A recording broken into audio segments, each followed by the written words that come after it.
طالبانو نن یوه ډله بندیان نور هم خوشي کړل. ویډیو را سره تر پایه وګورئ. درنو لیدونکو السلام علیکم. وسلوالو طالبانو نن جمعه اپریل 18 د بندیانو یوه بله شل کسیزه ډله په لغمان ولایت کې خوشي کړه. طالبان وایي دا ډله بندیانې د لغمان مرکز ته څیرمه یوه سیمه کې خوشي کړي دي. د وسلوالو طالبانو ویاند ذبیح الله مجاهد پر خپل ټویټر بیان کې ادعا کړې چې دا ډله بندیانې د افغان حکومت د پوځ او پولیسو سرتیري دي. هغه دغه راز ادعا کړې چې دا کسیانې د مهترلام اړوند غازي بابا سیمه کې خوشي کړي دي. د لغمان والي محمد آصف ننګ بي بي سي ته وویل دا کسان طالبانو خوشي کړي او په پیل کې به د دوی په اړه له امنیتي او نورو ادارو معلومات وغوښتل کیږي چې د کومې ادارې اړوند دي او که نه.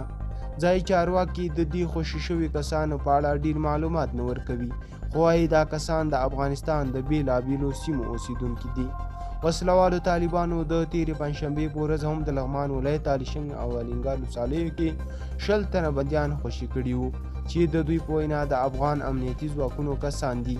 د معلوماتو له مخې 15 کسان په علیشنګ او 15 تنه نور په الینګار ولسوالۍ کې خوشي شوي دي.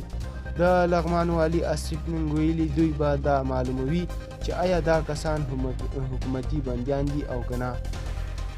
طالبانو څو ورځې وړاندې د بندیانو لومړۍ 10 کسیزه ډله په کندهار ولایت کې خوشي کړې وه او ویلي وو چې هغه کسان هم د افغان پوځ سرتیري وو، خو د کندهار د امنیتي قومندان تادین خان وروسته د طالبانو د ادعا رد کړې او ویلي خوشي شوي کسان ټول ملکیان دي او د افغان پوځ سرتیري پکې نشته.